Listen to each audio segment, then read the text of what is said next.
मौत का हिसाब। सिटी जनरल हॉस्पिटल के लंबे और ठंडे कॉरिडोर हमेशा फिनाइल की तेज गंध और दर्द से भरी सिसकियों से गूंजते रहते थे। और इस अस्पताल में काम करने वाले डॉक्टरों के लिए, जहां मरीजों की जिंदगी सबसे बड़ी जिम्मेदारी होनी चाहिए थी, वहीं डॉक्टर आर्यन के लिए मरीज अब सिर्फ एक फाइल नंबर बन चुके थे, क्योंकि उनका दिल उनके नाम, पैसे और रुतबे के नीचे कहीं दब चुका था। एक तूफानी और बरसाती रात थी, जब आसमान में बिजली कड़क रही थी और तेज बारिश हो रही थी। उसी वक्त एक बूढ़ा आदमी अपनी घायल बेटी स्नेहा को गोद में उठाए हुए अस्पताल के अंदर भागता हुआ आया और जोर जोर से चिल्लाने लगा, कोई है यहां? मेरी बेटी को बचा लो, प्लीज कोई डॉक्टर बुलाओ, इसका एक्सीडेंट हो गया है और ये सांस नहीं ले पा रही। नर्स घबराकर तुरंत डॉक्टर आर्यन के केबिन में गई और बोली, सर एक इमरजेंसी केस आया है और लड़की की हालत बहुत गंभीर है, आपको तुरंत चलना होगा। लेकिन उस समय डॉक्टर आर्यन एक बड़ी फार्मा कंपनी के साथ फोन पर डील फाइनल कर रहे थे, इसलिए उन्होंने चिढ़ते हुए जवाब दिया, मैं अभी बहुत जरूरी काम में हूं, तुम लोग पहले उसे एनेस्थीसिया दे दो और बेसिक ट्रीटमेंट शुरू करो, मैं आता हूं। और बिना मरीज को देखे, बिना उसकी फाइल पढ़े, उन्होंने फोन पर ही एक दवाई लिख दी। वो दवाई स्नेहा के लिए जहर साबित हुई और जब तक डॉक्टर आर्यन ऑपरेशन थिएटर पहुंचे, तब तक बहुत देर हो चुकी थी, क्योंकि स्नेहा की सांसें हमेशा के लिए थम चुकी थीं। लेकिन अपनी इस बड़ी गलती को छुपाने के लिए डॉक्टर आर्यन तुरंत बाहर आए और स्नेहा के पिता से गंभीर आवाज में बोले, केस बहुत कॉम्प्लिकेटेड है, हम पूरी कोशिश कर रहे हैं, लेकिन उससे पहले आपको 2 लाख रुपए अस्पताल में जमा करने होंगे, तभी हम इलाज शुरू कर पाएंगे। ये सुनकर स्नेहा के पिता के होश उड़ गए और वे रोते हुए हाथ जोड़कर बोले, डॉक्टर साहब, मेरे पास अभी इतने पैसे नहीं हैं, लेकिन आप मेरी बेटी का इलाज शुरू कर दीजिए। मैं आपसे वादा करता हूं कि मैं किसी भी तरह से पैसे का इंतजाम कर दूंगा, बस मेरी बेटी को बचा लीजिए। लेकिन डॉक्टर आर्यन का दिल बिल्कुल नहीं पिघला और उन्होंने ठंडे और सख्त स्वर में जवाब दिया, जब तक पैसे जमा नहीं होंगे तब तक कोई इलाज शुरू नहीं होगा। इसके बाद वो बेबस पिता पूरी रात सड़कों पर भटकते रहे, हर किसी से मदद की भीख मांगते रहे। लेकिन उनकी किस्मत इतनी खराब थी कि इसी भाग दौड़ और घबराहट में एक तेज रफ्तार कार ने उन्हें टक्कर मार दी, जिससे मौके पर ही उनकी मौत हो गई। और जब ये खबर घर पहुंची और स्नेहा की मां को पता चला कि उनकी बेटी और पति दोनों अब इस दुनिया में नहीं रहे, तो वे इस गहरे सदमे को सह नहीं पाईं और उन्होंने भी कुछ ही देर में दम तोड़ दिया।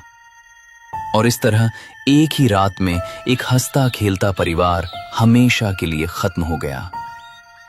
1 साल बीत गया और डॉक्टर आर्यन ने इस घटना को पूरी तरह भुला दिया, क्योंकि उनके लिए यह बस एक और केस था।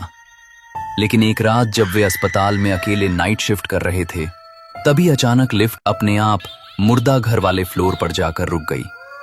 दरवाजा धीरे धीरे खुला, लेकिन वहां कोई नहीं था, सिर्फ एक ठंडी हवा का झोंका अंदर आया, जिससे आर्यन के शरीर में सिहरन दौड़ गई। घबराकर जब वे अपने कैबिन में पहुंचे, तो उन्होंने देखा कि उनकी कुर्सी पर कोई बैठा हुआ है, एक लड़की जिसने नीला हॉस्पिटल गाउन पहना हुआ था और उसके बाल चेहरे पर बिखरे हुए थे।